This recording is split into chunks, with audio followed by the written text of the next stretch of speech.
Welcome to the 15th reading of my memoir, The Innocence of Guilt. Mildenhall, the flat. Moving day, late September, 1951. My father sat in the front of the removal van with the driver. I sat on the floor in the back with the rest of the family, including the animals, surrounded by all the furniture, top half of the door let down so we could see out and breathe fresh air. We left the chickens, ducks, jackdaw and fish behind, but took our dog, cat, rabbit, canary and tortoises. When my mother first mentioned the move, she said we were going to live in silly Suffolk, the nickname some Essex people used for the county to the north of them. My father and Indin originally came from Suffolk, so I didn't think it could be too silly, but what did I know? An unseen adventure awaited me. An adventure to the other side of the world. Time travels slowly when you're a child. The ride wasn't too comfortable as the boxes containing the small animals slid around and we continually pushed them back. The familiar landscape I grew up with of gentle meadows and largely deciduous trees gradually changed to a strangeness as we neared our new home. We drove through villages of dark flint houses and churches, reaching what is known as Breckland country. Large expanses of heath broken up by rows upon rows of forbidding conifers that exude a sombre element of mystery. We arrived at our destination. One of the incentives that may have lured my father to uproot us to Mildenhall was the rent-free accommodation that came with his new job, but more likely the main attraction was the chance to manage a shop for himself, his dream. Our new home, 33 High Street, a spacious 2-floor, 3-bedroom flat above Westgate and Sons, the seed and corn merchant shop he had come to manage. The flat featured a bathroom with inside flushing lavatory and an Ascot gas geyser to supply hot water, such luxuries. But no garden. Only a small, brick-walled, concrete-paved courtyard that contained a shed and a fat brown toad living under a stone. David and I forbidden by our father to touch it. Toads gave you warts. So sad. I like toads. The main floor living room sat directly above a combined tobacconist's and sweet shop that occupied the corner of St. Andrew's Street and High Street. This caused much excitement with David and me. We innocently assumed that as we lived above his shop, Mr. Lack, the owner, would give us preferential treatment when we went in with our sweet coupons. He turned out to be the grumpiest man we'd ever met, and we spent much time planning how to get revenge on him. Our wildest scheme? To dig a hole in the floor during the night, lower ourselves down on a rope into the shop and steal all his sweets. When Mum first saw the flat's large kitchen, she sighed and said, "What am I supposed to put in here?" She wasn't used to all the space. Once she settled in, though, she advertised herself as a nurse, and the kitchen became a nursing station. Local women came to get their minor ailments treated by her, rather than pay the more expensive, customary 5-shilling fee to see a doctor.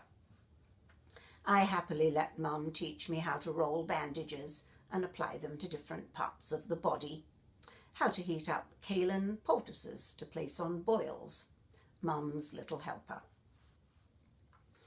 My father came into his element working in the shop, dealing with customers, befriending the townspeople, and making a good name for himself. He started breeding goldfish again, setting the tanks up on the landing at the top of the stairs that went down to the shop.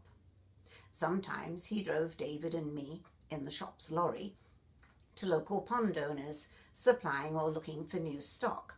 I'd never seen such huge goldfish before and didn't know there were so many different species. But my father knew all their fancy names. As soon as we heard him lock the main door on the last customer of the day, we were permitted to scurry down the interior stairs and enter his domain. There our imaginations took over. We weighed items on the large cast-iron scales on the counter, played shopkeepers, and checked the cheese-baited mousetraps. The dark, scary grain storage area at the back of the shop proved a great place to play hide-and-seek. A thrill came over me that my father managed this fascinating shop. It didn't take me long to settle in, not once I cleared one big hurdle, going back to school. North Terrace aided junior and infant school. Aided meant the contribution by the Church of England, introducing children to Christianity within the school curriculum. I dreaded the first day. As we entered the building, I begged Mum to tell the teacher I couldn't do sums. I feared being struck again with a big ruler for something I didn't understand. The school term was already in session, so when we entered the classroom, all eyes focused on us. Mum briefly talked to the teacher, but I wasn't convinced I would be safe from attack after he discovered my secret, the stupid part of me. Perhaps my father visited the school beforehand and warned them to leave me alone, because they did. As far as arithmetic went, I learnt nothing. They may have tried to punish me in an indirect way, though. Forced to stay in at playtime and copy pages and pages of scripture out from the Bible. I didn't mind.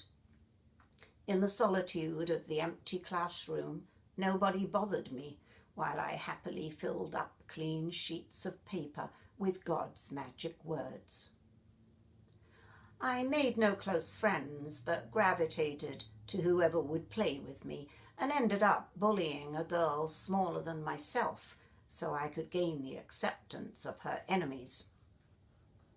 Afterwards, disgusted at myself for doing it, branded by her friends as a spiteful girl, I wanted to say to them, "I'm not really like that," but the words went unsaid. I envied the way everybody seemed to know each other, a family closeness, particularly evident at school dinner time, when the ladies who helped with the meals called the children by their first names and jovially played around with them. They ignored me. My school photo came out with a wavy line running through the center, splitting my face in half. This upset me so much I asked my mother if it could be fixed, but she didn't think so. She wouldn't ask the school to do anything about it, so my fractured image stayed to stare at me. Every time I saw it, it made me ask, which is the real me? The good me or the bad me? The smart me or the stupid me? At least my suspicions were confirmed.